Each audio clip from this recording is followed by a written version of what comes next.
Shalom Aleichem. Shalom.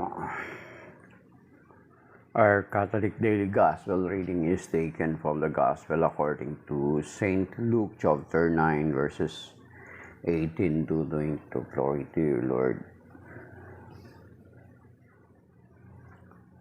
Once when Jesus was praying in solitude and the disciples were with him, he asked them, "Who do the crowds say that I am?" They said in reply, "John the Baptist, others Elijah, still others one of the ancient prophets has arisen." Then he said to them, "But who do you say that I am?" Peter said in reply, "The Messiah of God." He rebuked them and directed them not to tell this to anyone. He said, "The Son of Man must suffer greatly and be rejected by the elders and the chief priests and the scribes, and be killed, and on the third day be raised." The Gospel of the Lord. Praise to you, Lord Jesus Christ. So, ito yung pagkasulat ni St. Luke about doon sa confession of St. Peter about sa ating Panginoong Jesucristo. Pero kung titingnan natin doon sa Matthew chapter 16 ay hanggang 20 ay mas detailed yung pagkasulat ni St. Matthew doon patungkol sa tagpo na ito ng confession ni San Pedro. Dito natin makikita na kung babasahin natin itong Ebanghelyo, intindihin natin, makikita natin na kahit sa kasalukuyan, ang mga tao ay iba-iba ang kanilang pagkakilala sa Panginoong Jesucristo. Pagkakilala at pagkilala. So, kahit ang mga Hudyo ngayon, di ba? So many of them until now ay hindi nila tinatanggap ang Panginoong Jesucristo bilang Mesiyas.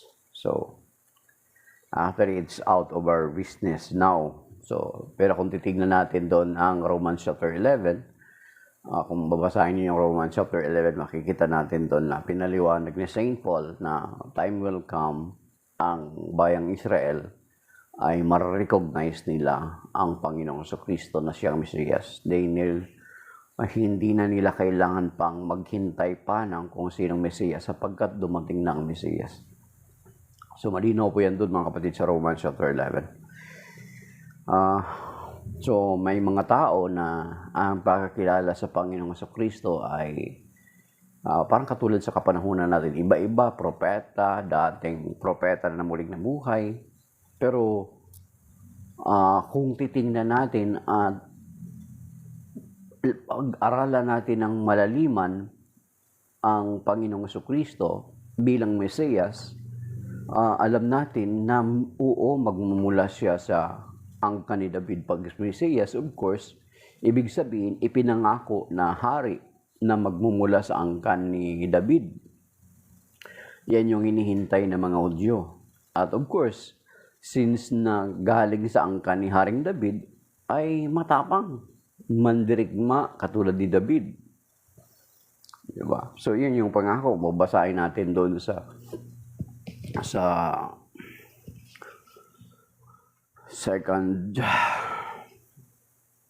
tingnan natin, 2 Samuel chapter 7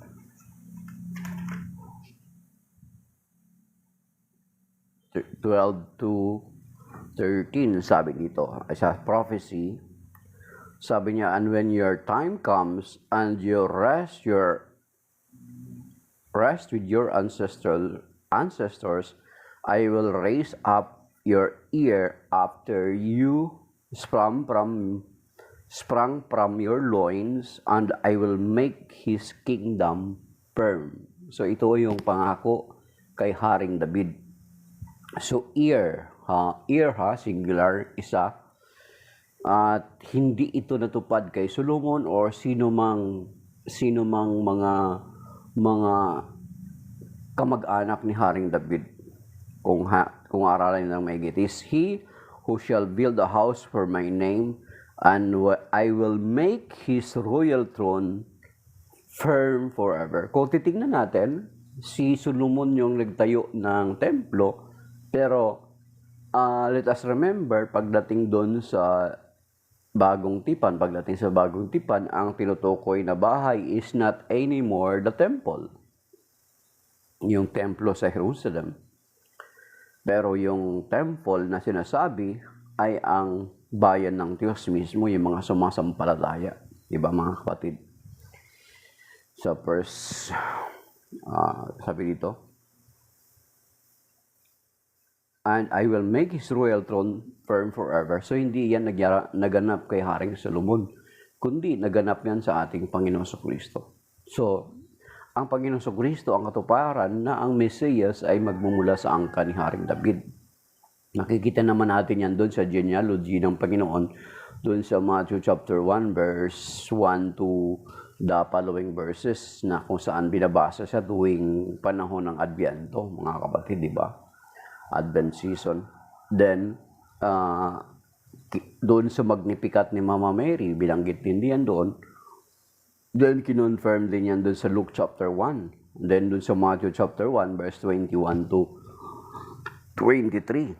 So, ang kaharian ni Solomon ay hindi naging firm forever.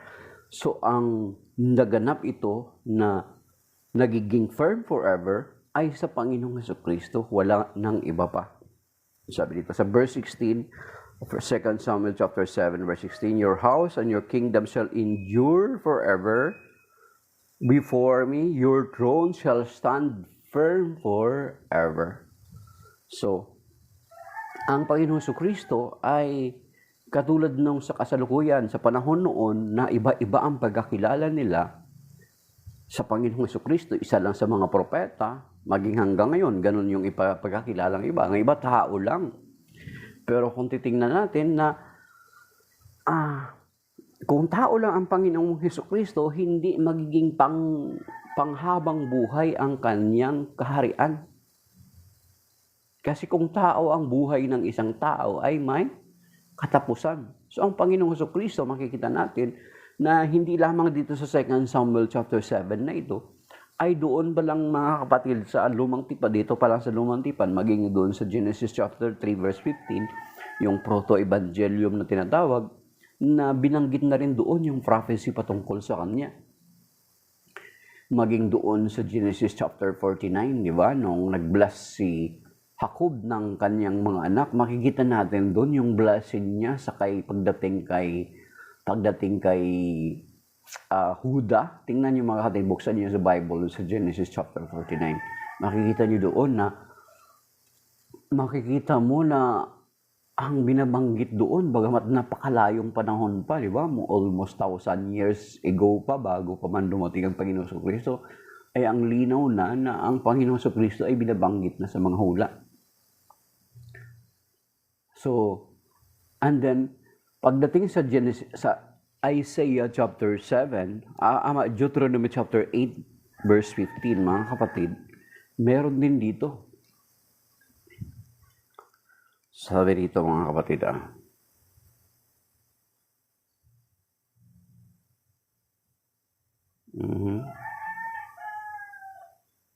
18:15, Deuteronomy 18:15 pala yun mga kapatid. Tingnan nyo sa buksan nyo sa Bible niya.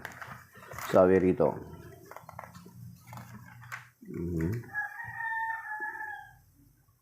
sabi niya, a prophet like me will the Lord your God raise up for you from among your own kinsmen, to him you shall listen. So si Moses ang nagsasalita dito na ang propeta na katulad ko, na ang Diyos ang kukuha mula sa kanilang kalagitnaan. Kaya nga, magmula siya sa angka ni David. So, Pero kaya nga pagdating, sabi ni Moses, katulad ko, kaya kung babasahin niyo yung gospel, makikita niyo doon mga kapatid, di ba? Makikita natin, sinasabi ng Panginoon, babasahin niyo doon sa mga part ng Matthew chapter 5, basahin niyo doon, tingnan niyo. Si Moses, every time na magsalita siya patungkol sa batas, sabihin ni Moses, the Lord say. Pero ang Panginoong Jesucristo, pagdating sa Panginoong Jesucristo, pag sinabi ng Panginoong Jesucristo sa Matthew chapter 5, but now I say unto you. Sinasabi noong una, but now I say unto you. Dati si Moses, ang law ay binibigay sa kanya ng Diyos. Pero pagdating ng Panginoong Jesucristo, sabi niya, but now I say unto you. You see? So, and then kung titingnan natin din, mga kapatid, doon sa Isaiah chapter 7, makikita natin na ang lahat ng pagkakilala ng mga tao sa kanya na siya ay propeta, yes, katulad ng binanggit ni Moses, propeta siya, pero he is greater than all the prophets, mga kapatid. Sapagkat tingnan nyo dyan sa Isaiah chapter 7 verse 14 sa Biblia nyo, mga kapatid. Ito inihula na ang Panginoon Kristo, He is the Messiah, He is anointed, He is the Christ. Pareho lang ibig sabihin nun, anointed at saka Messiah at saka Christ ay pareho lang. Ang Messiah ay nagbula sa salitang word na Messias, Masaya, na Hebreo, and then yung Christos or Christ is from Greek. Pero pareho lang kahulugan. Dito pa lang mga kapatid sa Isaiah chapter 7 verse 14, inihula na kung ano yung Panginoong Jesucristo. Sabi dito, mga kapatid, therefore, the Lord Himself will give you the sign, the virgin shall be with child, and bear a son, and shall name him Emmanuel. Then, pagdating sa bagong tipan, si Archangel Gabriel na isinugo ng Diyos, kinomperma niya na ang ibubuntis ni Mama Mary ay katuparan nitong hula 700 years bago pa man dumating ang Panginoong Jesucristo. Tingnan natin mga kapatid. Sa Matthew chapter 1 verse 21 to 23, sa panaginip na inihayag kay Saint Joseph, buksan niyo po yung Bible sa Matthew chapter 1 verse 21 to 23. So try to imagine, 700 years ago pa lang, bago pa ipanganak or bago magkatawang tao ang Panginoong Kristo, bago siya maging tao, ay inihula na ang kanyang pagdating, mga kapatid. So 700 years, more than 700 years ang period na yon ng pagkasulat sa Isaiah. Sabi ito sa dream ni Saint Joseph na pinahayag sa kanya ng Panginoon. Ipinahayag ng anghel ng Panginoon sa kanya. Sabi niya, she will bear a son, and you are to name him Jesus, because he will save his people from their sins.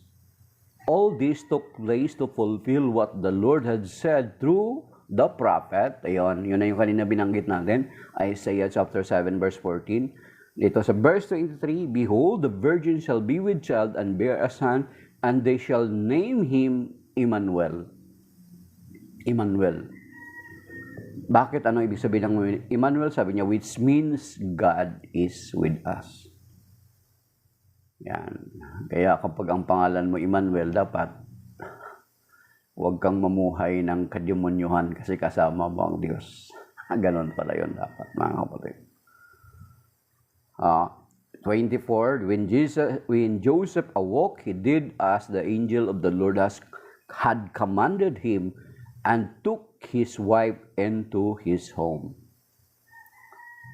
So, dito kinonfirm ng anghel kay Saint Joseph na ang Panginoong Kristo ang siyang katuparan ng Isaiah chapter 7 verse 14, ang hula ng 700 years pa lang ay inihula na sa lumang tipan. Try to imagine. And then, yung Isaiah chapter 9 verse 6, mga kapatid, eto. Another ancient prophecy ang patungkol sa Panginoong Jesucristo.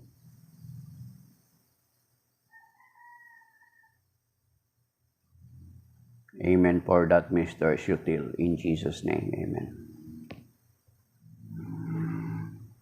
So, Isaiah chapter 9 verse 6, mga kapatid, pero kung sabi nyo American Bible nyo sa basahin, nasa verse 5 po siya. Sa rito, for a child is born to us, a son is given us, upon his shoulder dominion rest, they name him Wonder, Counselor, God, Hero, Father forever, Prince of Peace. Ito sa Tagalog, mga kapatid. Sahin natin sa Tagalog. Buksan niyo po sa Bible niyo, Isaiah chapter 9 verse 6. Dito sa Magandang Balita, Biblia. Isaiah chapter 9 verse 6. Ang linaw dito, mga kapatid, na ang Mesiyas na ito ay hindi siya pangkaraniwang tao, nagkatawang tao. But he is not merely human. Kasi ito, dito mga kapatid, tingnan nyo. Sapagkat ipanganak ang isang sanggol na lalaki at siya ang mamamahala sa atin. Siya ang kahangahangang tagapayo. Yan, mga kapatid, kama. Ang makapangyarihang Diyos, walang hanggang Ama, ang prinsipe ng kapayapaan. So, makikita natin 700 years. Try to imagine. Inihula na kung ano yung kalalagayan ng Panginoon Jesucristo. So, hindi siya ideya lang. Hindi siya panukala or sa mind lang. Bakit hindi pwede na ang pang-Mesiyas ay merely human, purely human? Of course, nakilala natin ang Panginoong Jesucristo na tao sapagkat nagkatawang tao siya. Kung ang Biblia ginagamit yung term na nagkatawang tao, because ang ibig sabihin nun ay he has other nature prior siya magkatawang tao, mga kapatid. Ano yung nature niya? Of course, makikita naman natin yan doon sa John chapter 1, verse 1 to 3, mga kapatid. Sabi doon, di ba? Ang linaw naman yun. Tingnan nyo ha, kapag nag-aral ka ng English at saka may grammar subject ka, intindihin mo na, kasi dito may mga tao, mga kapatid, na napilit nilang tinatakasan ang pagiging Diyos ng Panginoong Jesucristo. Kaya, sinasabi nila na ideya lang. Pero tingnan nyo, basahin nyo ng maigi. Lalo na kapag nakapag-aral ka ng grammar. May, yung high school pa lang, may grammar na tayo eh. Elementarya. Kahit sa elementary. Kapag sa elementary, ang pangungusap mo kung kapag hindi tama yung grammar, magiging mali ang pagkaunawa natin. Sabi dito, sa John chapter 1 verse 1 to 3. Sabi niya, in the beginning was the Word, and the Word was with God, and the Word was God. So, yun yung hinula na kanina, di ba? Hinula na kanina dun sa Isaiah chapter 9 verse 6. Ano, di ba? Ulitin, balikan natin ulit. Balikan natin. So, ganun mga kapatid ito. Sapagkat ipanganganak ang isang sanggol na lalaki at siya ang mamamahala sa atin, siya ang kahangahang tagapayo, ang makapangyarihang Diyos, walang hanggang Ama, ang prinsipe ng kapayapaan. Okay, balikan natin yung John chapter 1 verse 1 to 3. In the beginning was the Word, and the Word was with God, and the Word was God. He was with God in the beginning. So, hindi siya ideya lang, na nasa mind lang siya ng Diyos. He was with God in the beginning. Pag sinabing He, it refers to a person. It refers to the person of our Lord Jesus Christ. All things came to be through Him. So kung idea lang ang Panginoong Jesucristo dito, dapat all things came to be through it. Dapat ang ginamit na term is it. Di ba? Ewan ko bakit yung iba napaniwala dito kasi tinitwist nito ng maigi nung isang sekta dito sa atin since hindi nila tinatanggap ang Panginoong Jesucristo bilang Diyos. Pero ang linaw naman mga kapatid. Okay. What came to be through Him was life. And this life was the light of the human race. Sa verse 4 yan. Then sa verse 14, John chapter 1 verse 14, and the Word became flesh and made His dwelling among us. And we saw Him, di ba una? And the Word became flesh and made His dwelling among us. And we saw His glory, the glory as of the Father's only Son, full of grace and truth. So you see, paano masasabi na ideal lang? Kapag ganun ang iintindi mo, parang, kumbaga, parang ginawa mo na yung sarili mo na pinakabubo sa English, sa grammar. Parang give up mo na yung pinag-aralan mo kapag nagsasubscribe ka sa ganung klaseng pananampalataya. And take note mga kapatid, bakit natin tinatalakay ito yung ganito ngayon kung ano ba talaga ang Panginoong Jesucristo? Sapagkat iba-iba yung pagkakilala ng mga tao sa Panginoong Jesucristo doon sa Ebanghelyo. And then dito ulit, puntahan natin, actually how many times na itong nababanggit mga kapatid. Pero maganda na yung paulit-ulit kasi para at least mag-sink in nawa sa atin. Yeah. Sa Hebrew chapter 1 verse 3 mga kapatid, sabi dito buksan niyo pa sa Bible niyo sa Hebrew chapter 1 verse 3 mga kapatid. Okay. Buksan niyo po sa Bible niyo, Hebrew chapter 1 verse 3. Sabi dito.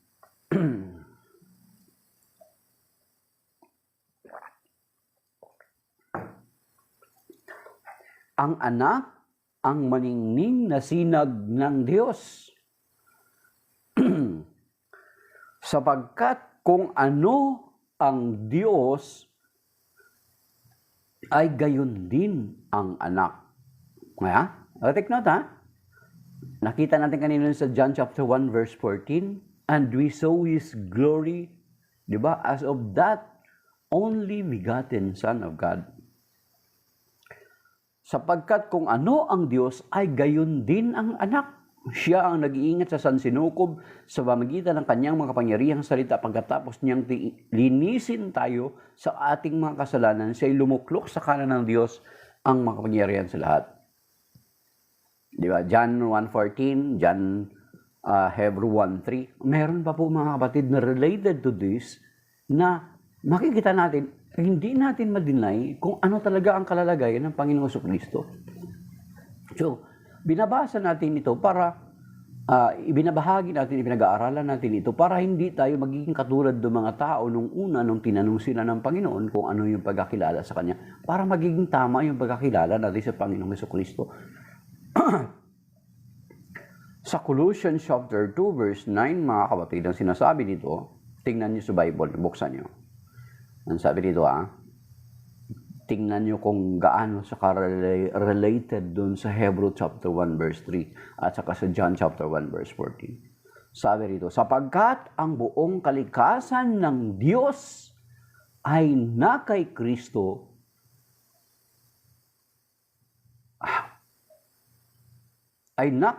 nang siya'y maging tao. Ang buong kalikasan ng Diyos ay na kay Kristo nang siya'y maging tao. So sinasabi ko nga sa inyo, naging tao, nagkatawang tao because He has other nature prior siya magkatawang tao. Ano yung nature niya? Diyos nga siya mga kapatid.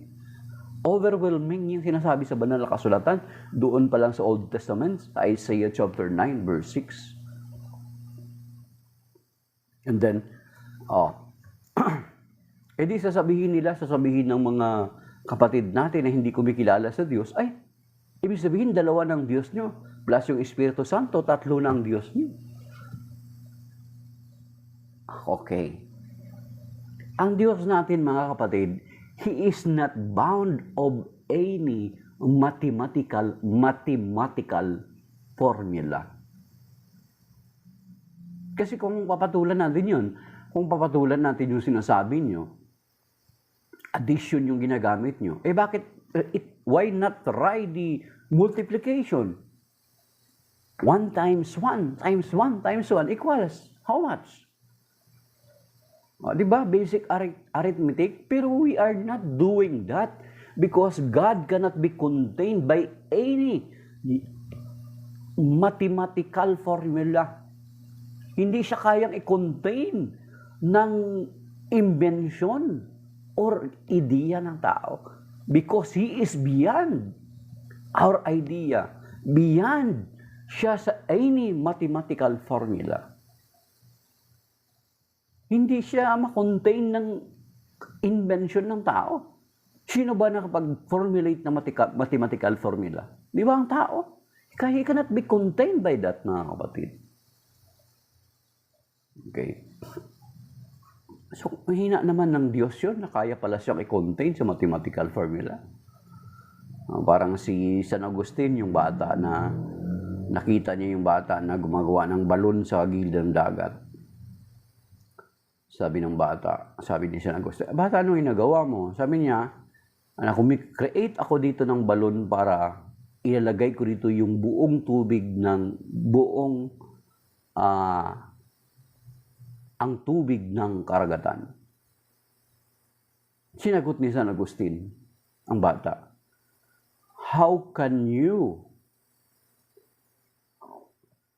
sabi niya, how can you let that a small na balon na ipasok dyan ang buong malawak na karagatan?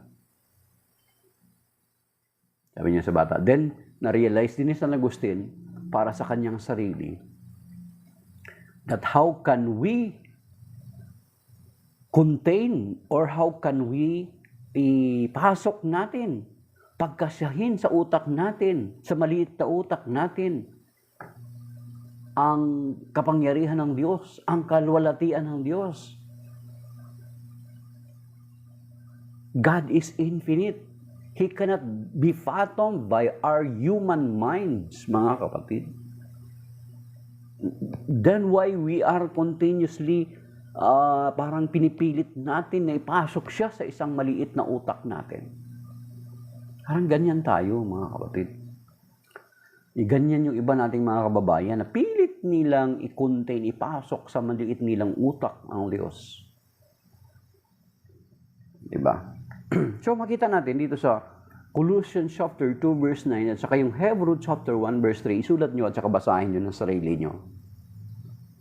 Then yung John chapter 1 verse 14. So makikita nyo yung relations niya, mga kapatid. Yung parallel niya, very clear. Sabi dito, ulitin natin verse 9, sapagkat ang buong kalikasan ng Diyos ay na kay Kristo nang siya'y naging tao. Okay. Then alam nyo ba doon sa Hebrews chapter 1 din kanina na dinaanan natin, verse 3 lang yung binasa natin, doon sa verse Colossians, Hebrews chapter 1 verse 8, mga kapatid, buksan nyo sa Bible, yung balikan natin doon, kasi ang binanggit lang natin kanina dito yung verse 3. Okay. Sabi dito, sabi niya, ngunit tungkol sa anak ay sinabi niya, God is the one who speaks here, ang nagsasalita dito ay ang Ama, sabi niya, ang iyong trono, O Diyos, ay magpakailanman. Ikaw ay maghaharing may katarungan. Kinalulugdan mo ang paggawa ng matuwid, ngunit ang pagsuway ay kinamumuhian. Kaya't hinirang ka ng Diyos na iyong Diyos at pinuspos ng kagalakan higit sa mga kasama mo. So you see, tinawag siya na Diyos ng Ama. Actually, may mga parallel ito din doon sa Old Testament. Kung nagbabasa kayo ng Bible, doon sa Psalm 110, si King David sa kanyang Psalm, sabi niya, ang sabi ng Panginoon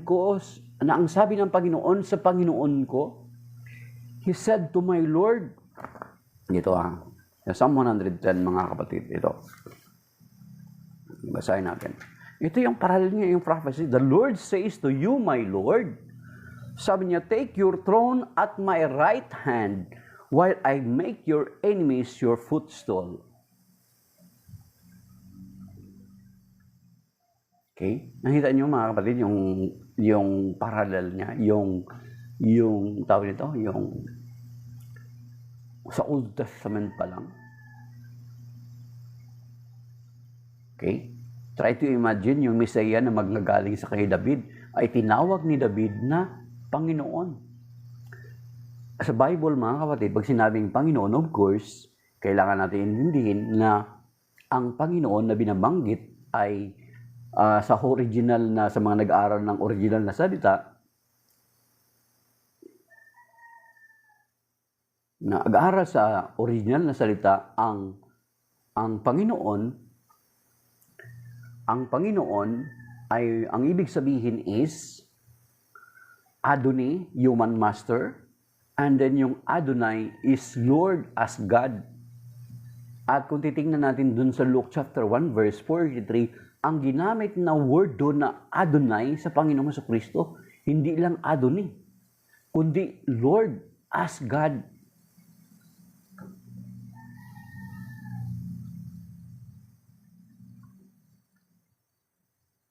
Narinig ako lubot, pero sino ang nakaupo sa trono ng Diyos, bro? Nakarinig mo naman kanina, siguro yung binasa ko sa Hebrew chapter 1 verse 8. They both sits on the throne, mga kapatid. Basahin mo na, balikan mo lang Hebrew chapter 1 verse 8. So ang Adonai, ang Lord na ito ay ang Panginoong Jesucristo. Hindi lamang siya Adonai, kundi Adonai, na ang ibig sabihin is Lord. Yan, mga kapatid. Nabasa na natin kanina yung Isaiah chapter 9 verse 6, then Hebrew chapter 1 verse 3, then dinagdag natin ang Hebrew chapter 1 verse 8, then yung Colossians chapter 2 verse 9, then dito mga kapatid, idagdagan pa natin para hindi tayo magiging katulad ng mga tao noong panahon ng Panginoong Jesucristo na iba-iba yung kanilang pagkakilala sa Panginoong Jesucristo. Dito sa Philippians chapter 2 verse 5 to 8, mga kapatid, sabi dito, sa verse 5, magpakababa kayo tulad ni Kristo Jesus kahit siya ay Diyos. Take note outrightly binanggit ito, kahit siya ay Diyos, hindi siya nagpumilit na manatiling kapantay ng Diyos. Sa halip ay kusa niyang binitawan ang karapatan niyang ito at namuhay na isang alipin, ipinanganak siyang tulad ng isang karaniwang tao. Siya'y nagpakababa at naging masunurin hanggang kamatayan sa krus. Oo, hanggang kamatayan sa krus. Okay? Ipinanganak siyang tulad ng isang karaniwang tao. So sa prophecy, na ipanganganak siya, Isaiah 7:14, then Isaiah chapter 9 verse 6, ipanganganak siya, magkakatawang tao siya, mga kapatid. Alam niyo kung bakit? Kasi, bakit ito yung mga tanong, di ba? Imposible yun na ang Diyos magkatawang tao. Pero naalaala niyo ba yung nakalipas na ebanghelyo?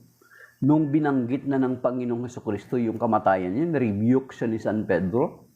Hindi dapat yan mangyari sa iyo, Panginoon. Ano sinabi ng Panginoon? Lumayo ka, Satanas, hadlang ka sa panukala. At ang iniisip mo, hindi sa Diyos, kundi sa tao. Yan yung mga tao na hindi nila kayang tanggapin. Why there is a need for the Messiah to die. Ang linaw yan mga kapatid. Sabi ko nga sa iyo, ang aklat ni Isaiah, siya yung messianic prophet na tinatawag mga kapatid. Basahin niyo yung Isaiah chapter 53. Pag muni-munihin niyo, pag nilay-nilayan niyo ng sarilinan at intindihin. Makikita niyo. Yan, dala. Okay.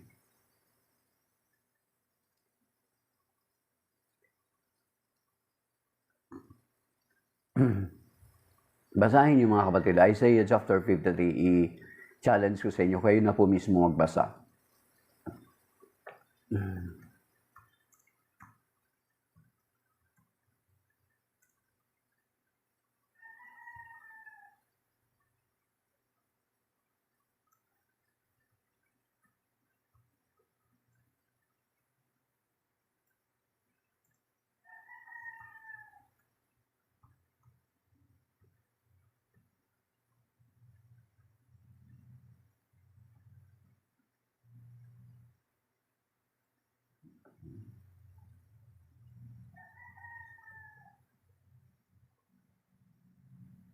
Diba? Doon sa Acts chapter 8, tignan niyo yung Acts chapter 8. Yung Isaiah 53, yan yung binabasa ng eunuch.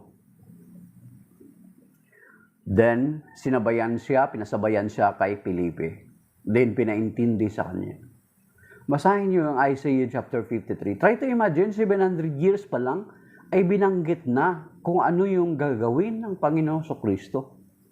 Dito sa Ebanghelyo ngayon, binanggit niya na rin how many times na ito, magkasunod-sunod na araw na binabanggit ng Panginoon Kristo na pupunta siya sa Jerusalem, pahirapan siya hanggang sa mamatay.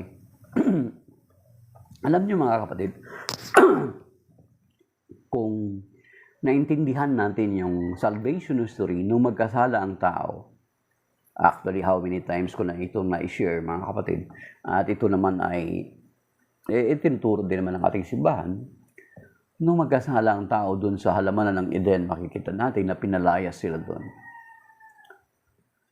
At ang kapatawaran ng kanilang kasalanan is not just a merely sorry.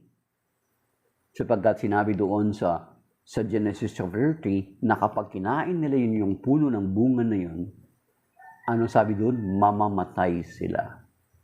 Mamamatay sila. So, at makikita din natin doon na prior sila. Thank you, Danny, for sharing. Thank you for that rose. Long time no see. Okay. Makikita natin doon na nung nagkasala ang mga ninuno natin, si Eva at Adan, hindi simple word lang na sorry ang gagawin for their forgiveness. Di ba? Hindi simple lang, kundi ang sinabi doon, pag kinain nyo yan, good morning, Brother Danny from Japan. Pag kinain nyo yan, mamamatay kayo. At makikita natin doon na namatay nga sila. Not physically, but spiritually. They were dead in the sight of God. So pinalayas sila doon sa Garden of Eden.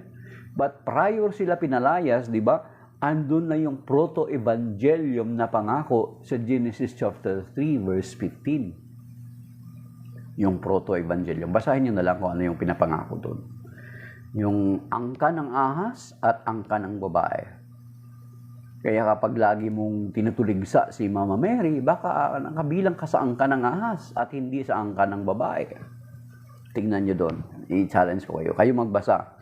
Alam ko naman na may mga Bible kayo dyan, may mga Bible app kayo. Genesis chapter 3 verse 15.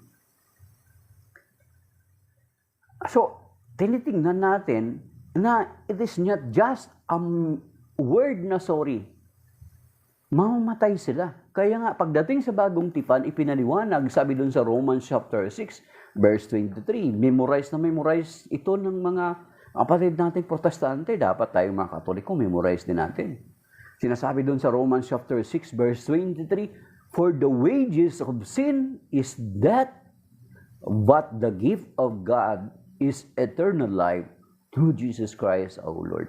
Ang kabayaran ng kasalanan ay kamatayan. Doon sa Romans chapter 5 verse 8, ang sinasabi doon, mga kapatid, buksan niyo po.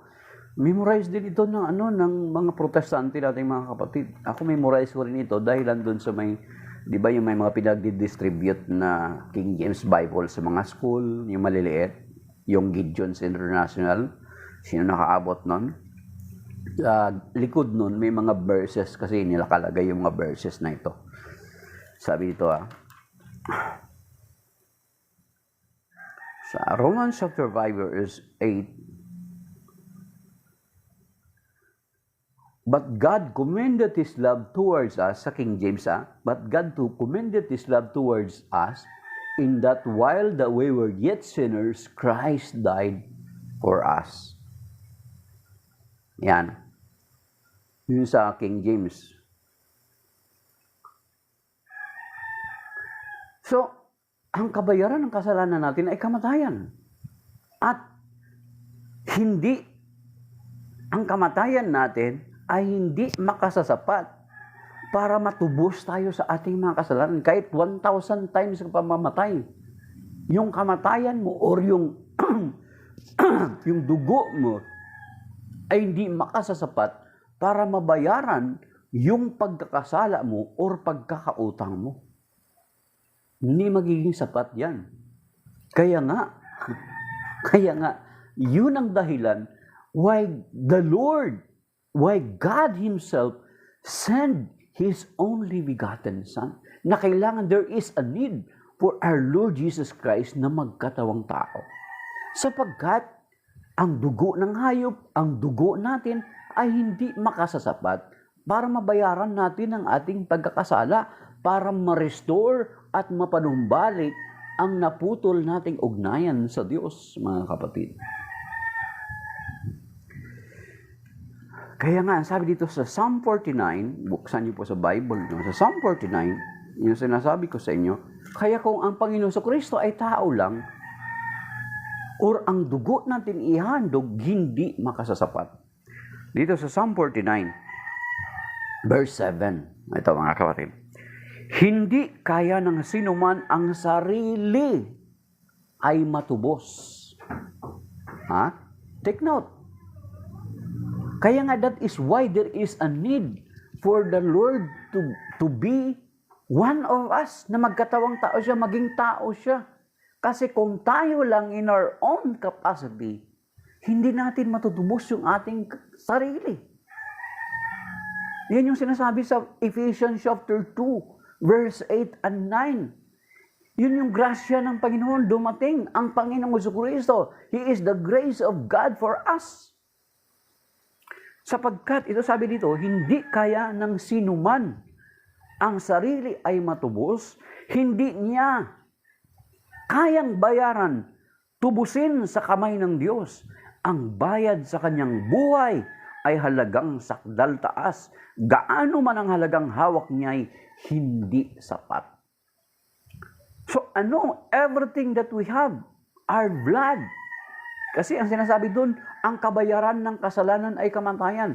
Ang kamatayan ng isang tao ay hindi makasasapat para matubos ang kanyang sarili. So therefore, kapag ang Panginoong Jesucristo ay tao lang, hindi siya magiging qualified na tagatubos ng ating mga kasalanan. Hindi. Kaya nga, pag ang Panginoong Jesucristo ay tao lang yung pagkakilala mo, salungat doon sa sinasabi ng Biblia na prior pa man siya ay panganak, ay inihula na siya ay Diyos. Isaiah chapter 7 verse 14, Isaiah chapter 9 verse 6. At kung tao lang pagkakilala mo sa Kanya, sorry to say, kahit umanib ka pa sa iglesyang ipinangalan sa Kanya, no, wala kang kaligtasan. Yung dugo niya walang merito, walang saysay.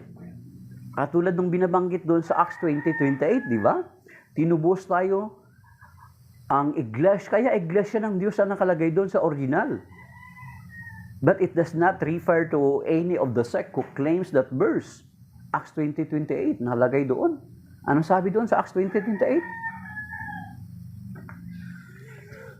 Okay, sa Acts 20:28. So ang pantubos, kung tao lang ang Panginoon sa Kristo, kanyang dugo ay hindi makatutubos. Nakalagay na doon sa Psalm 49 verse 7 to 9, di ba? Kahit gaano pa nga kalaki yung hawak natin, ay hindi niya maaring matubos ang kanyang sarili sa kamay ng Diyos. Sa Acts 20:28, okay.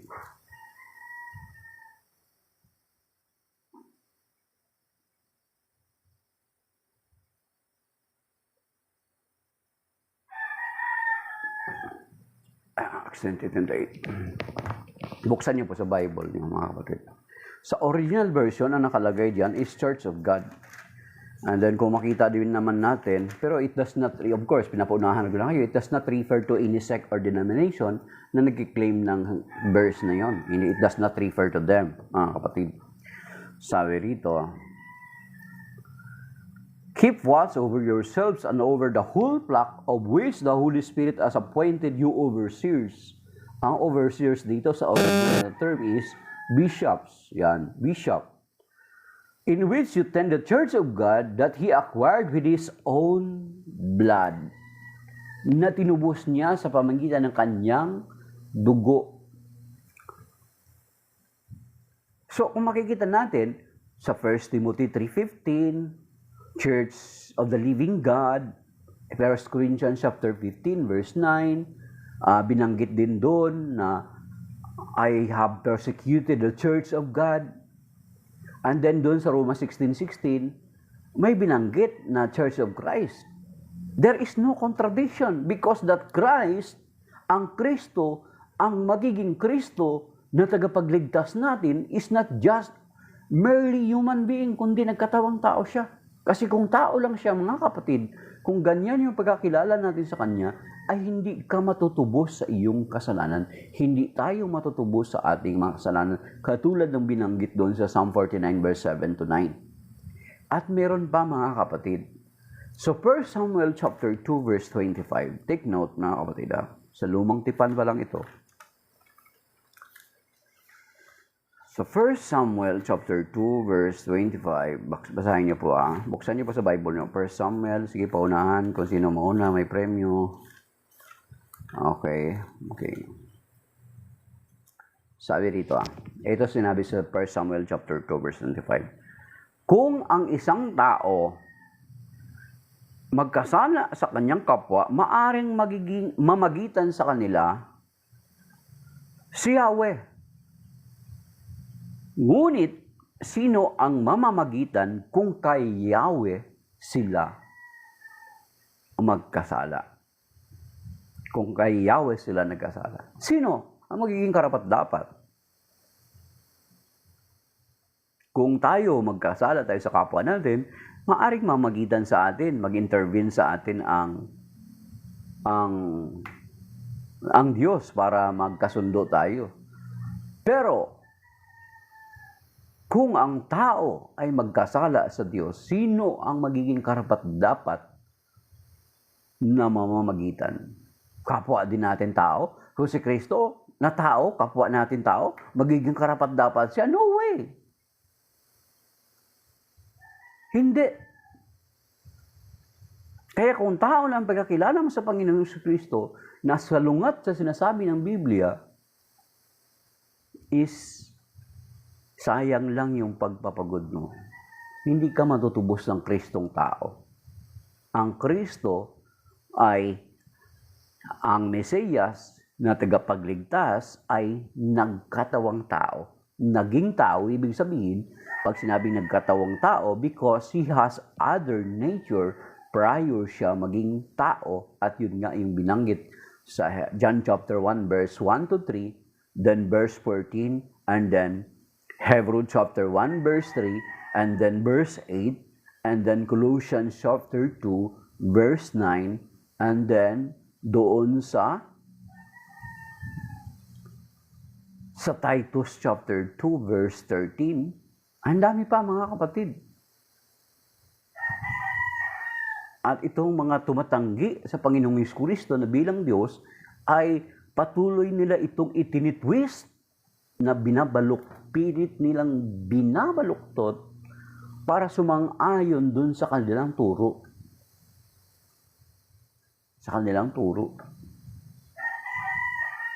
Pero hindi natin ma-deny yung sinasabi ng banal na kasulatan na kung ang Kristo mo na kinikilala ay tao lang, kapatid, sorry to say, hindi ka maliligtas niyan. At kung ang Panginoon Kristo ay tao lang, no way, hindi ka maliligtas. Sayang lang yung pagpapagod mo. Okay? So, ang linaw nun, mga kapatid,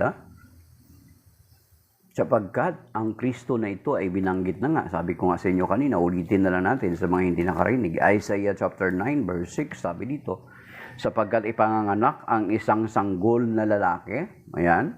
Yan yung sa Annunciation, di ba? Sa Luke chapter 1 verse 26 to the following verses. And then Matthew chapter 1 verse 21 to 23. Sapagkat ipanganganak ang isang sanggol na lalaki at siya ang mamamahala sa atin, siya ang kahangahangang tagapayo, ang makapangyarihang Diyos, walang hanggang Ama, at prinsipe ng kapayapaan. So yan yung Panginoong Jesucristo. Hindi siya, so ang mga tao, nung tinanong niya ang patungkol sa viewpoint ng mga tao dito sa Ebanghelyo ngayon, dito sa Luke chapter 9 verses 18 to 22, na mali yung kanilang pagkakilala sa Panginoon o kulang ang kanilang pagkakilala sa Panginoon sa Kristo. So kung tao lang ang Panginoon sa Kristo or propeta lang ang pagkakilala mo sa Panginoon, incomplete ang pagkakilala mo sa Kanya. Incomplete ang pagkakilala mo sa Kanya. Kaya nga nung sinabi ni San Pedro, you are the Messiah of God, dito sa Luke chapter 9 verse 18 to 22, you are the Messiah of God. So binilinan niya, na-rebuke niya na huwag ipagsabi sa kanila na siya yung Mesiyas. Yan. Kasi it will bring troubles to them, of course. Luke chapter ang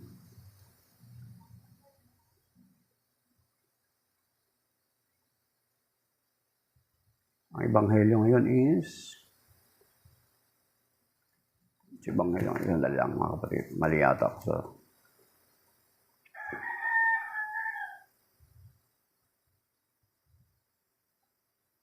yan. Luke chapter 9 verse 18 to 22.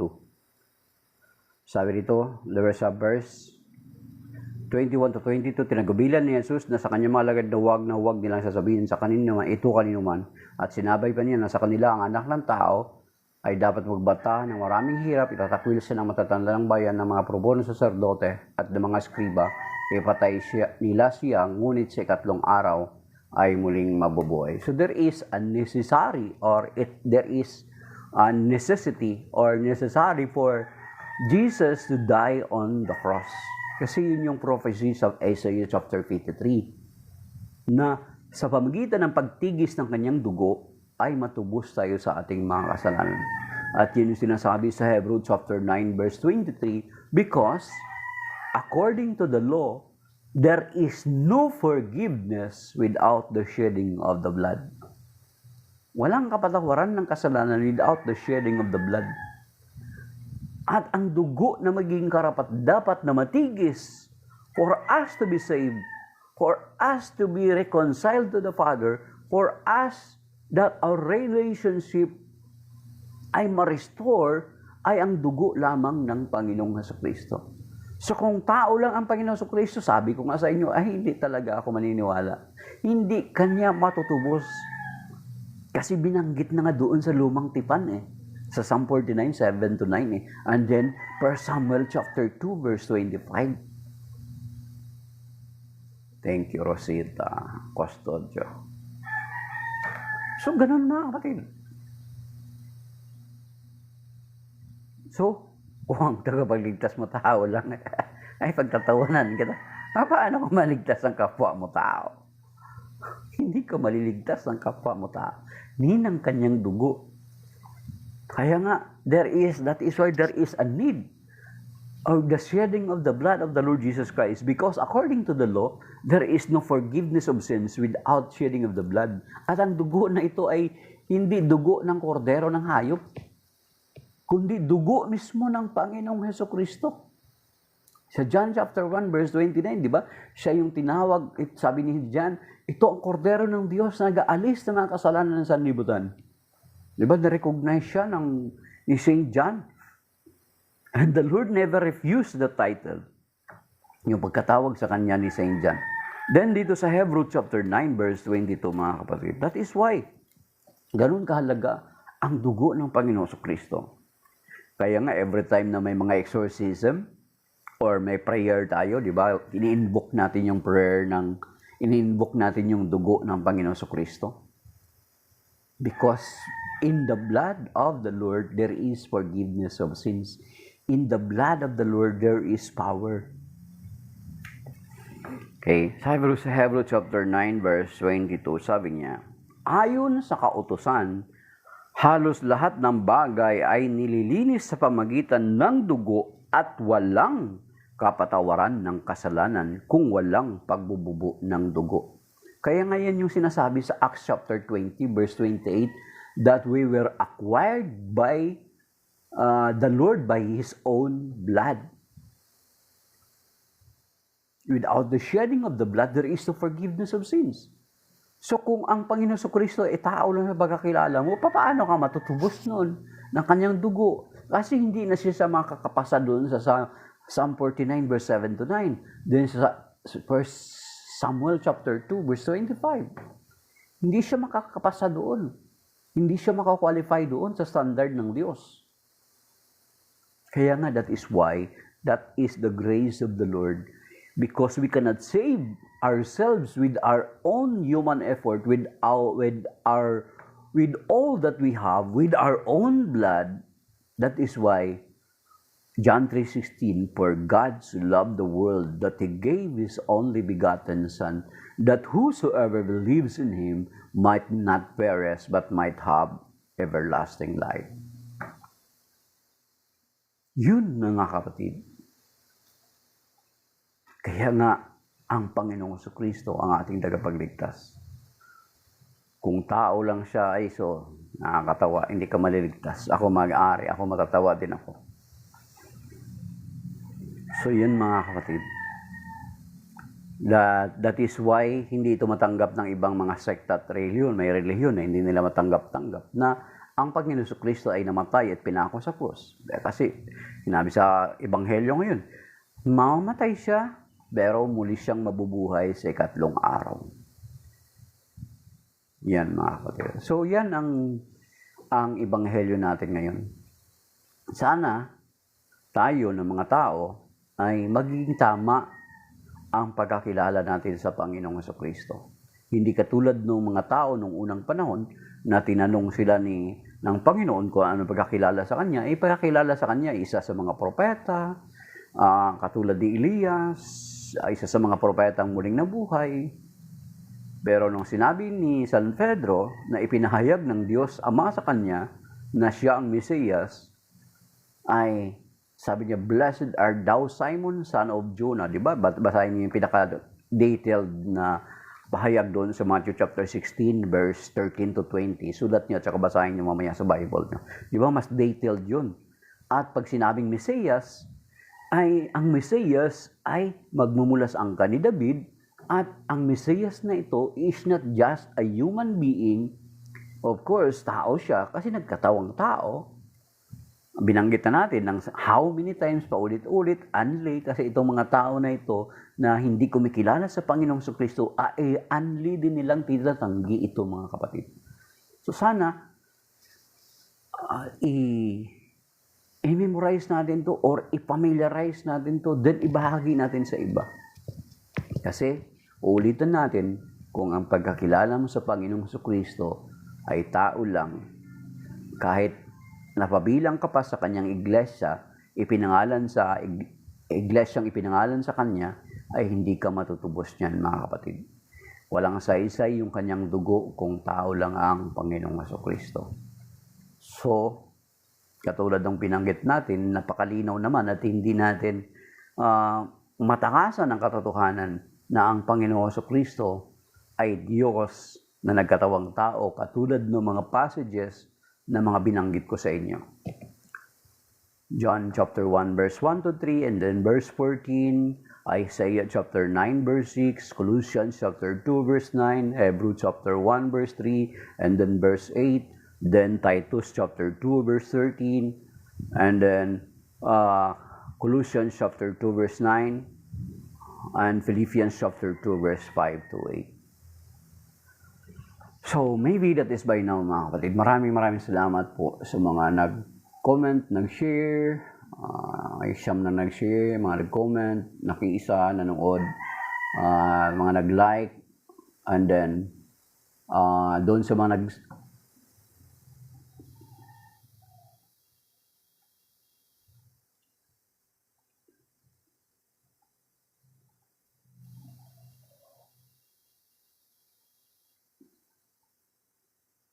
mga nag-send ng gifts, and then sa mga nanood, nag-tap ng screen, and then yung hindi man nag-tap ng screen. So the Lord of mercy, may God bless us, and please allow me to pray this prayer of protection. Alam nyo ba, mga kapatid, na kapag mga masaselan yung pinag-uusapan natin ay let us pray this prayer of protection, kasi nung nakalipas, sa kahaba-haba na ng ginagawa ko na araw-araw ako nagla-live dito, then after that, dina-download ko siya kasi i-upload ko siya sa sa Facebook ko, then sa YouTube.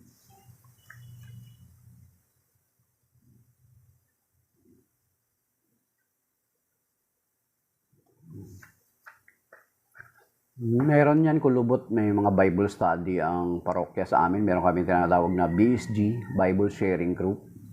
And then may ang mga Catholic Faith Defenders, meron tayong mga Bible study na tinatawag. Sa YouTube, meron tinatawag, kahit sa Facebook, yung Catholic Answer, naka-base yan sa US. Bible study din yan. Tingnan nyo sa YouTube, mga Catholic pages or mga Catholic site, tingnan nyo, ang dami-dami na po yung mga Catholic converts. Ang humahawak po ng Catholic Answer ay halos lahat dyan ay mga dating converts, mga galing sa ibang sekta. At itong mga tao na yan ay may mga matataas na degree na pinag-aaralan sa theology. So kung ibig sabihin, kung bagason, parang eksperto sila sa kanilang pananampalataya. Eksperto sila sa kanilang pananampalataya that converted to the Catholic Church. Ito yung kahit pa paano kulubot, in my own little way, ay ganyan naman yung ginagawa natin. Nag-aaral tayo ng Bible, nagba-Bible study tayo, nag-share tayo ng Word of God from time to time, yung apologetics na tinatawag. Pero yung sinasuggest natin, ang mga kababayan natin ng kapwa Katoliko, mas mainam to be involved in parish activities. Una siguro kung para kung beginner ka, mag-umpisa ka muna sa PREX, Parish Renewal Experience. Kapag may announcement ng PREX sa parokya niyo, try niyo po umattend. Then after that, ng Parish Renewal Experience, may ino-offer ang mga parokya. Hindi ko lang alam kung sa inyong simbahan meron yung tinatawag na Basic Bible Seminar. Basic Bible Seminar, level 1 to 3. So, 2 araw yan, dalawang araw. Ang iba dyan, kinumpress nila yan as 1 day. Pero 2 araw binalik sa amin. So, level 1, 2 araw, pag-aaralan ninyo yung Biblia mula Genesis hanggang Revelation, yung basic nun. Alamin nyo kung ano yung ilan aklat ng Biblia, ilan yung mga verses ng ganyang book, anong pinaka-shortest verses, anong pinaka-shortest chapter, sino yung writer, yan. Sa BBS, matutunan ninyo yan. Then, ang ikasunod is yung lay ministry of the word. Sa diocese namin dito, sa diocese ng Antipolo, meron pong tinatawag na lay ministry of the word. Ang lay ministry of the word ay meron tinatawag na dati 15 Saturdays siyang seminar namin na yan. So, pag-aralan nyo yung Genesis to Revelation. And then, ngayon, ginawa ng 5 days, 5 Saturdays na lang. Pero ongoing yan, continuous yan. Meron kami dito ngayon sa diocese namin. Ngayon nga, parang meron yata doon sa gaganapin sa October, mag-uumpisa sa Our Lady of Aranzaso sa San Mateo. Meron doon. Last recently, nagkaroon doon sa Sacred Heart of Jesus doon sa Binangunan. Diyan sa Binangunan, nagkaroon. Natapos na sila doon. Then, ang kasunod is yung Our Lady, Diocesan Shrine of and Parish of Our Lady of Light sa Cainta. Natapos na rin yung Lay Minister of the Word. So, ngayon, ang incoming is sa Our Lady of Aranzaso. So, maraming mga programa ang parokya na kailangan atinan natin, mga kapatid. So, kulubot mga anak ko nang galing na dyan. So, sana magpatuloy. Sana yung anak mo naka-attend, ikaw hindi. So, yun yung mga kapatid. Alamin natin, kasi kung hindi natin alam yung ating pananampalataya, isa tayo balang araw sa magiging biktima na mapasama or mapasalit doon sa mga sektang nagsisilipana sa ating kapanahunan. So, sana para ma-prevent, dapat alamin natin yung ating pananampalataya. Let us know our faith. Kung gusto nyo rin, buksan nyo sa YouTube, hanapin nyo yung Know Your Faith, yung Cedar Media, ayan, si kay Attorney Marwel Yasos. Hanapin nyo sa YouTube, Attorney Marwel Yasos. Choir at saka lector. So, kung yung mga anak mo, ganun, dapat ikaw na magulang, mas maigi na ikaw dapat ang mga magulang, mas dapat yun siyang mangunguna sa mga anak sa paglilingkod, hindi yung mga anak ang mag-aakay sa magulang. Baliktad yun. Sana yun, challenge yun sa iyo, bro. Sana ganun, mga kapatid. And then, request ko rin sa inyo yung mga masisipag manalangin. Isama nyo rin ako sa prayer kasi mamaya at 2:30 p.m. may talk akong ibibigay doon sa Oscar Romero Pares. Hindi pa yata sainto si Father Oscar Romero Pares. Pero gaganapin siya doon sa Vista Verde sa Immaculate Conception Pares. So, ipag-pray nyo po ako. Mamaya po na yun po yung mga kapatid. Yung mga masisipag manalangin, please remember me in your prayer. Mamaya 2:30 po. So, maselan yung talk ko. Mabigat-bigat yung talk ko mamaya na ibibigay. Sana sa mga masisipag manalangin, sama niyo po ako sa inyong panalangin. So, prior tayo mag-end, let us pray Lord's prayer of mga kapatid, itong prayer na to kasi para maiwasan natin yung pangaharas ng demonyo sa atin. Especially kapag mga masaselan yung pinag-uusapan natin, talagang. Okay, then in the Father, the Son, the Holy Spirit, Amen. Lord Jesus, I ask you to protect my family. Mention the members of your family, mga kapatid. My siblings, all their loved ones, including all our friends, those who are close to us, all of us here joining right now. From sickness, from all harm, and from accidents. If any of us has been subjected to any curses, hexes, or spells, I declare these curses, hexes, or spells null and void in the name of Jesus Christ. If any evil spirits sent against us, I decommission you in the name of Jesus Christ, and I send you to Jesus to deal with as He will. Then, Lord, I ask you to send your holy angels to guard and protect all of us. Amen.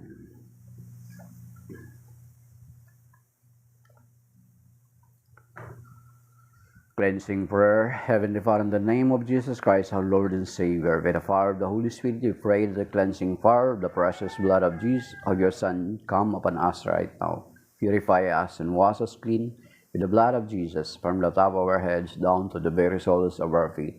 Let this blood penetrate the very marrow of our bones to cleanse us from any entanglement from whatever spirit you have come in contact with during the course of our intercession. Anoint us with the gifts of the Holy Spirit and refresh our body, soul, and spirit.